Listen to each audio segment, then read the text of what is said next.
Magandang umaga at magandang gabi po sa lahat po ng nakakapanood sa gabi at sa lahat po ng naabot ng video natin. Welcome po dito sa AMB o Avoy Mix Video. Ito po, kapapasok lang na balita, itong UFO, no? Sa China po galing ito, sa China Observer po, ano? Itong balitang ito. Tingnan po natin, magbigay po tayo dito ng reaction. Pati UFO ay minaman-man na po sila, no? Siguro, tingnan na po natin, para mapadali po tayo. Starting from the night of September 11th, there were unidentified flying objects spotted in Tianjin for 3 consecutive nights. These incidents affected flight operations at Tianjin International Airport, impacting thousands of passengers.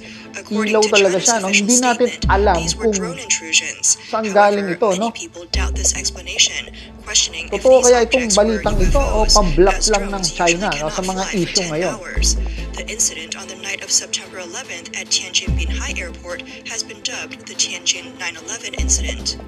On the night of September 11th, without any unusual weather conditions, Tianjin Binhai Airport activated a yellow-level emergency response plan and canceled all flights, effectively closing the airport. From around 7 p.m. to 11 p.m., 29 flights were delayed, 8 were canceled, and 32 had to land at other airports. Some flights circled above the airport dozens of times but couldn't land, affecting more than 3,000 passengers. Yung One flight Project was Blue supposed to Beam land in Tianjin ng but couldn't. USA, It circled the airport 13 times before being diverted to Beijing Daxing Airport. The reason given was that a drone was flying above, preventing safe landing. In the past, drones have disrupted airport operations, but this time was different and more serious. On the night of September 12th, despite increased security measures at the airport and by the police, the drone appeared again, causing multiple flights to circle and being unable to land at Tianjin Binhai Airport. On the night of September 13th, there were more unidentified objects in Tianjin, with several glowing objects moving in the sky. Witnesses said sometimes there were 4, sometimes 5. On September 14th, reports emerged that drones also disrupted Suzhou Airport in Zhejiang, Pwede kasing causing drone several ito, no? flights to be cancelled. Pero ba't kaya hindi nila Suzhou Airport nilapitan? is a Kung military nakakaabala na to, civilian pwede airport sana nilang and an lapitan ito important eh. base for the PLA Diba may Air mga Force jet fighter along the sila? coast of Tayo the nga, East China Sea. sinasalubong ka When agad nila ng civilian jet flights fighter. take off Eto or bakit land hindi? there, passengers are usually required to keep window shades down and are not allowed to take photos.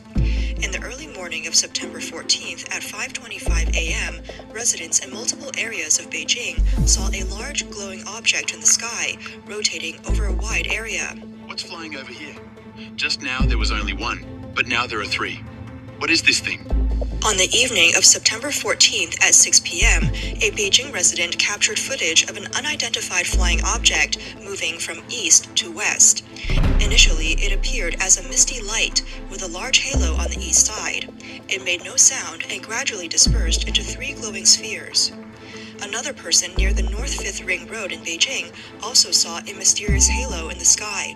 In the video, they mentioned, Baka ito ay gawa-gawa lang din nila, no? O military ng China din, no? Tapos ginugulo yung kanilang sariling, tinitesting nila dun sa kanilang airport.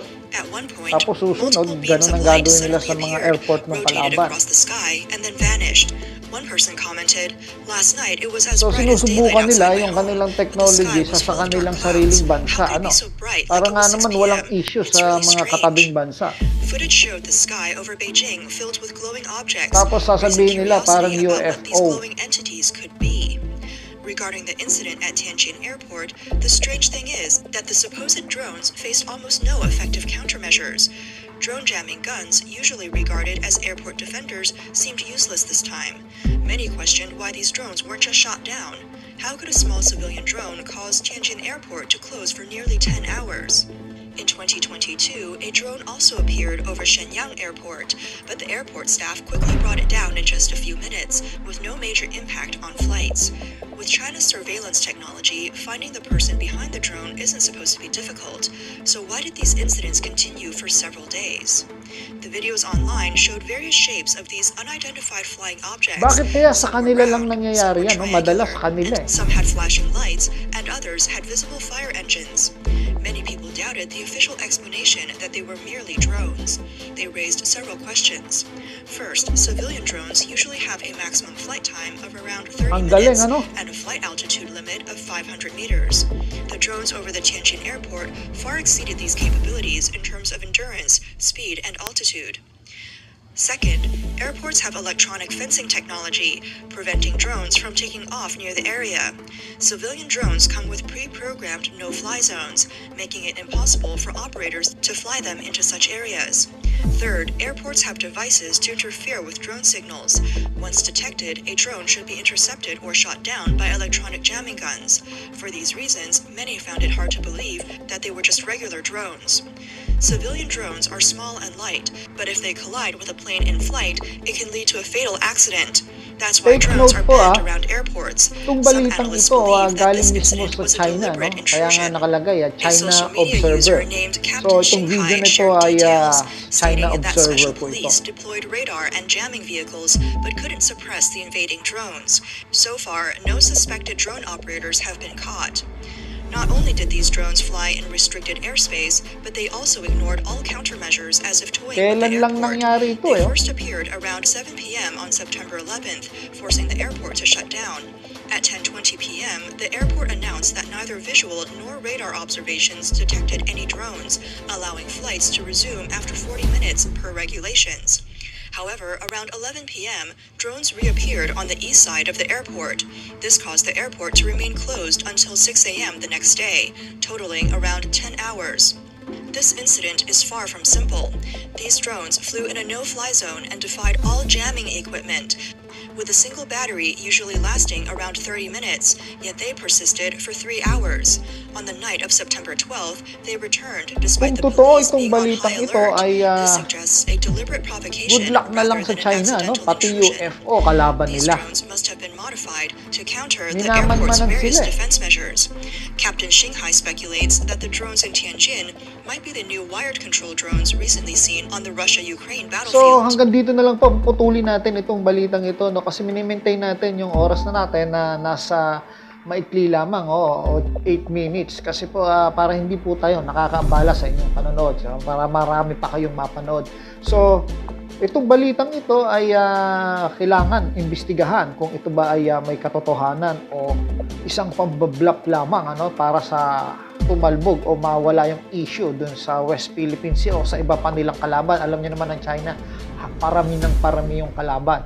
So kung ito naman ay totoo, sinasabi ko nga ay good luck sa inyo, China. Even yung UFO, minaman-manan kayo. Kung ito naman ay pakana ng USA o ng Amerika, ay mangamba kayo sapagkat hindi nyo alam kung ano yan. Kung yan nga ay talagang galing sa Amerika o isang high-tech o isang klase ng Blue Beam project, ay mangamba kayo. Ibig sabihin, hindi nyo pa kayang pagharian yung mundo. Nakagaya ng Amerika, ginagawa niya ngayon. So hanggang dito na lang po at maraming salamat po at pinanood nyo itong bahaging ito ng video natin. Hanggang sa muli.